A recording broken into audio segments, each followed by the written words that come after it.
Hello everyone, welcome to our class. जिसकी हम सबको ये चीज पता है कि आरटीएम नागपुर यूनिवर्सिटीज के पेपर सब ऑनलाइन होने वाले हैं।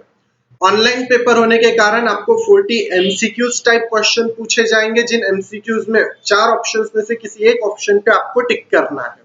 याद रखिए, जब हम स्पेशली अकाउंट सब्जेक्ट की बात करते हैं तो इसमें प्रैक्टिकल क्वेश्चंस पूरे अलग रहते हैं और एमसीक्यू टाइप या थ्योरेटिकल क्वेश्चंस पूरे अलग रहते हैं। अगर आप लोग 16 मार्क के क्वेश्चन की बात करें तो वो क्वेश्चन एक अलग तरीके से सॉल्व होता है, लेकिन एमसीक्यू सॉल्व करने के लिए आपके पास कंसेप्ट क्लियरिटी का रहना बहुत जरूरी है। यदि किसी भी चैप्टर के अगर आपके पास कंसेप्ट क्लियरिटी नहीं है तो ऐसे केस में उस चैप्टर के एमसीक्यू आप सॉल्व नहीं कर सकोगे। तो इसलिए आज से हम लोग एमसीक्यू डील करेंगे कि एमसीक्यू किस तरीके से स्टार्ट की जाती है। तो ये हमारी एक सीरीज चलेंगी जिसके अंदर आपको सारे चैप्टर्स के एमसीक्यू प्रोवाइड किए जाएंगे, ताकि आप एक तरीके से ये चीज पता लगा सको और आपको एक अंदाज आ जाए कि आपको किस तरीके के क्वेश्चंस पेपर में देखने मिल सकते हैं। तो ये सीरीज में आपको वो सारे मिल जाएंगे। सो here is your first question.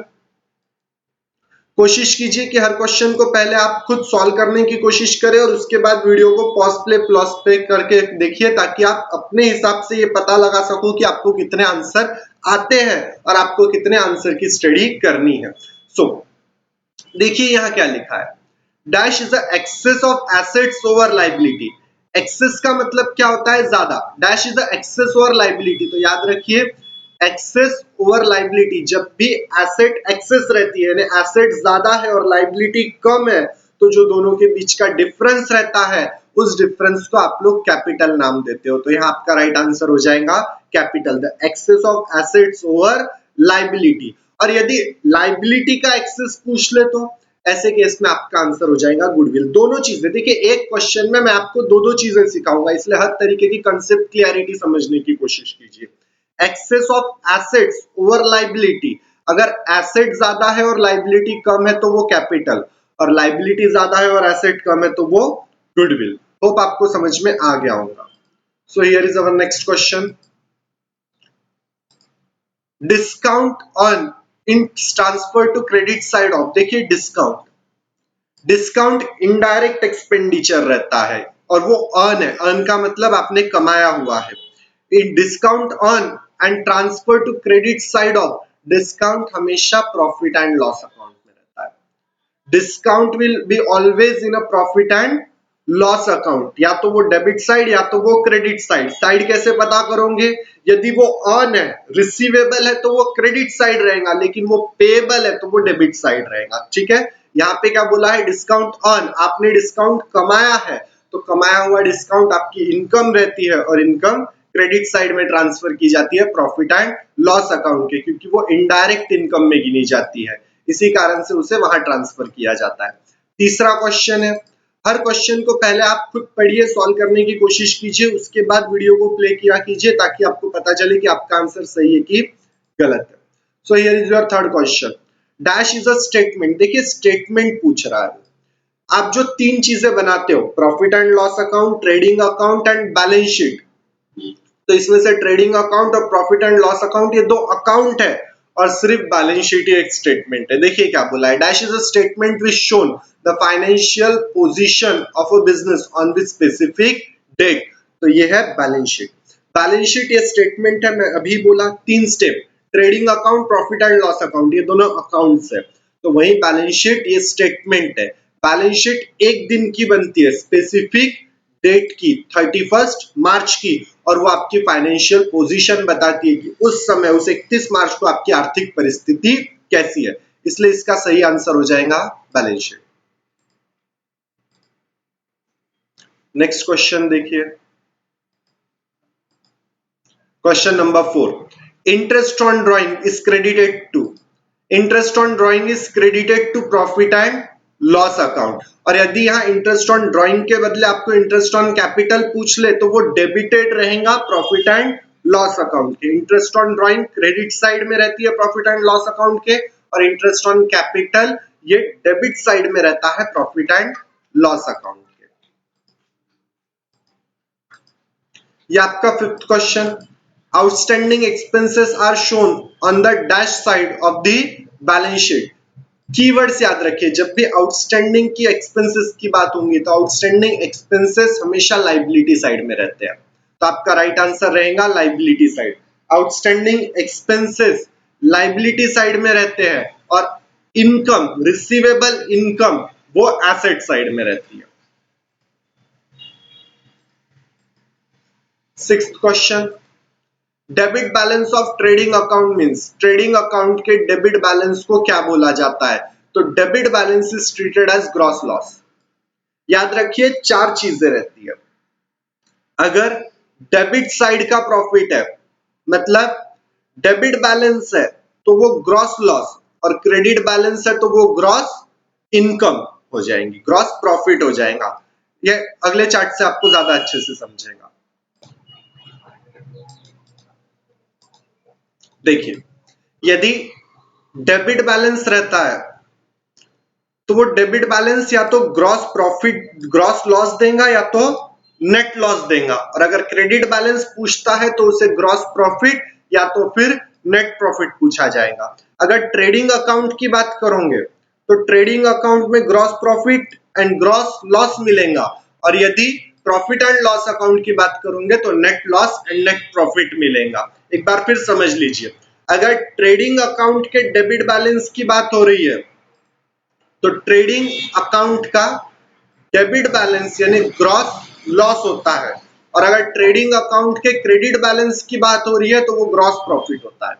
यदि प्रॉफिट एंड लॉस अकाउंट के डेबिट बैलेंस की बात हो रही है तो वो नेट लॉस है, और क्रेडिट बैलेंस की बात होगी तो वो नेट प्रॉफिट रहेगा। ये आप लिख के रख लीजिए ताकि आपको बार बार रिवाइज करने में इजी जाएगा। Your next question, carriage inward is debited to, carriage inward हमेशा ट्रेडिंग अकाउंट में डेबिट किया जाता है। कैरेज इनवर्ड ट्रेडिंग अकाउंट के डेबिट में लिखा जाता है, और कैरेज आउटवर्ड ये प्रॉफिट एंड लॉस अकाउंट के डेबिट में लिखा जाता है। Next question, excess of credit, फिर से एक्सेस पूछ रहा है, एक्सेस का मतलब ज्यादा होता है। Excess of credit over debit in the profit and loss account, हमने अभी ये चार्ट की मदद से समझने की कोशिश किए थे। क्या एक्सेस है? क्रेडिट ज्यादा है, और किससे ज्यादा है? डेबिट से। तो हम सबको पता है जब क्रेडिट ज्यादा रहता है डेबिट से तो क्रेडिट बैलेंस क्या शो करता है? It shows the net profit. तो आपका first answer, answer A net profit, ये सही आंसर हो जाएगा। Next question, ninth number question, closing stock is always valued at a cost और a market price whichever is less. अगर आपको closing stock की दो वैल्यूएशन दी हुई है और दोनों वैल्यूएशन में कोई एक वैल्यू लिखने की बात हो तो आपको पता रहना चाहिए under the principle of conservatism less वाली वैल्यू लिखी जाती है, कम वाली, ज्यादा वाली वैल्यू नहीं लिखी जाती है। ये आपने प्रैक्टिकल क्वेश्चंस में भी कई बार अटेम्प्ट करके देखा हुआ है। Next question, when specified date is not given in that case interest on drawing is charged for, यदि आपको डेट अवेलेबल नहीं है और ऐसे केस में आपको ड्राइंग के ऊपर इंटरेस्ट चार्ज करना है तो वो 6 मंथ के लिए निकाला जाता है। ये आपको प्रैक्टिकल क्वेश्चंस में भी समझा के दिया है कि हाफ इंटरेस्ट चार्ज किया जाता है ड्राइंग के ऊपर, तो हमेशा याद रखिए कि 6 मंथ के लिए इंटरेस्ट चार्ज होगा, तो ऐसे केस में आपका आंसर बी हो जाएगा, answer B 6 month.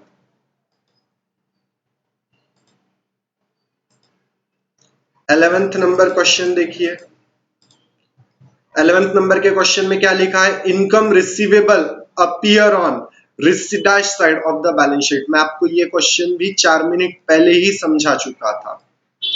Asset will be the right answer. ये देखिए इस क्वेश्चन में समझे थे हमने इस चीज को कि जहां पे हमने ये चीज पढ़ा था आउटस्टैंडिंग एक्सपेंसेस, हमने आपको वही समझाया था कि अगर आउटस्टैंडिंग एक्सपेंडिचर है तो वो लाइबिलिटी साइड में रहेगा, और रिसीवेबल इनकम है तो वो एसेट साइड रहेंगी। तो ये ऐसे कीवर्ड याद रखिए, इन कीवर्ड से आप बड़ी आसानी से अपने हर एक क्वेश्चन को अटेम्प्ट कर सकोगे और बड़ी आसानी से उसे सॉल्व कर सकोगे। Next question, interest on bank loan is debited to, किसकी बात हो रही है? बैंक लोन के इंटरेस्ट की बात हो रही है, वो प्रॉफिट एंड लॉस अकाउंट में चला जाएगा। अगर आपको ये याद नहीं भी रहा तो अभी आपको याद रहेगा कि कि मैंने आपको 5 मिनट पहले ये बात समझाई थी इसी वीडियो में कि इंटरेस्ट हमेशा प्रॉफिट एंड लॉस अकाउंट में रहता है। It may be on debit side, it may be on credit side. Receivable है तो क्रेडिट साइड में और पेएबल है तो डेबिट साइड में। और इंटरेस्ट ऑन बैंक लोन ये पेएबल रहेगा, बैंक लोन के ऊपर हमें इंटरेस्ट देना पड़ेगा, इसलिए वो डेबिट साइड में रहेगा profit and loss account. All indirect operating expenses are transferred to, indirect expenses की बात हो रही है, और इनडायरेक्ट एक्सपेंसेस हमेशा प्रॉफिट एंड लॉस अकाउंट में ट्रांसफर होते हैं। याद रखिए, indirect profit and loss account में ट्रांसफर होते हैं और जो डायरेक्ट एक्सपेंडिचर रहते हैं वो सब ट्रेडिंग अकाउंट में ट्रांसफर होते हैं। तो यहाँ इनडायरेक्ट पूछा है तो आपका आंसर हो जाएगा D, profit and loss account. Next question देखिए, क्वेश्चन नंबर 14। क्वेश्चन नंबर 14 में देखिए क्या लिखा है, the excess of debit over credit in the profit and loss account. Debit ज्यादा है किसमें, प्रॉफिट एंड लॉस अकाउंट में। और आपको अभी वो चार्ट में समझाया गया था कि अगर डेबिट ज्यादा है तो ये आंसर आप बड़ी आसानी से सॉल्व कर सकते हो। Debit balance is treated as net loss, तो आपका आंसर हो जाएगा answer number B, net loss. Question number 15, debit balance of trading account. Trading account के डेबिट बैलेंस को आप लोग ग्रॉस लॉस के नाम से देते हो, तो यहां आपका आंसर हो जाएगा answer number B, gross loss. Question number 16, profit and loss account prepare to find out. याद रखिए ये क्वेश्चन थोड़े से टिपिकल होते हैं, क्यों, क्योंकि प्रॉफिट एंड लॉस अकाउंट के अंदर दोनों चीजें निकलती है, नेट प्रॉफिट भी निकलता है और नेट लॉस भी निकलता है। अगर आपके ऑप्शन में एक और ऑप्शन जोड़ दिया जाए बी एंड डी, तो आप उसके ऊपर टिक करेंगे कि बी भी निकल सकता है और डी भी निकल सकता है, यानी नेट प्रॉफिट भी निकल सकता है और नेट लॉस भी निकल सकता है। लेकिन अगर इस तरीके के क्वेश्चन में अगर आपको सिर्फ 4 ऑप्शन है तो ऐसे केस में आप नेट प्रॉफिट को ट्रीट करेंगे कि profit and loss account net profit निकालने के लिए फाइंड आउट किया जाता है, तो यहाँ आपका आंसर हो जाएगा answer B. Here is your next question. Balance sheet is dash of assets and liability. Balance sheet को स्टेटमेंट बोला जाता है, इसलिए यहां भी आपका आंसर बी हो जाएगा, that balance sheet is a statement. Goodwill balance sheet का एक हिस्सा माना जाता है। एडजस्टमेंट बैलेंस शीट को प्रिपेयर करने के लिए मदद की जाती है और अक्रूड इनकम बैलेंस शीट में लिखी जाती है एसेट साइड में। लेकिन बैलेंस शीट अपने आप में क्या है, एक स्टेटमेंट है, इसलिए उसे आंसर बी बोला जाएगा। So here is your next question. Question number 18.